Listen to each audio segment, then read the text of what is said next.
Nagpositibo sa COVID-19 ang dalawang dagupenyong balikbayan.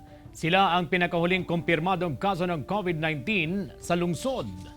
Nakatutok live si Russell Semorio. Russell. CJ, muling nadagdagan ng kaso ng COVID-19 dito sa lungsod ng Dagupan matapos magpositibo ang dalawang balikbayan. Kaya naman umakyat na sa 29 ang confirmed cases ng COVID-19 dito sa lungsod.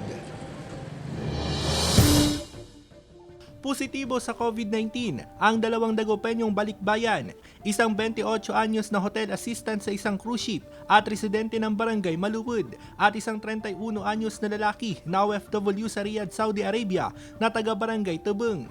Unang sumailalim sa swab test sa Maynila mga pasyente at negatibo ang resulta. Umuwi ang mga pasyente sa syudad at muling sumailalim sa swab test. Dito na sila nagpositibo sa sakit. Unfortunately, pag niretest po natin sila dito sa Dagupan City, nagpa-positive po sila.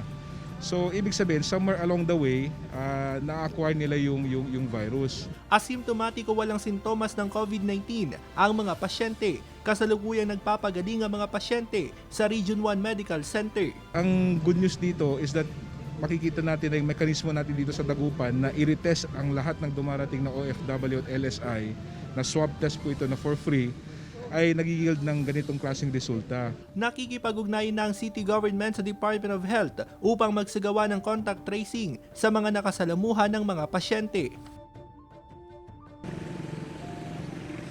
CJ, ang ginagawa ngayon ng lokal na pamahalaan para labanan ng COVID-19, yung mga OFW o yung mga balikbayan na umuwi dito sa lungsod ay idinediretso sila sa may quarantine facility para nga makuha na ng swab test. Saka lamang sila uuwi sa kailang mga bahay kung lumabas na ang resulta at kung sila ay negatibo sa virus. Samantala ay hindi pa lumalabas yung resulta ng dalawang tindera na nagpositibo naman sa rapid antibody test nung nakarang linggo sa Palengke.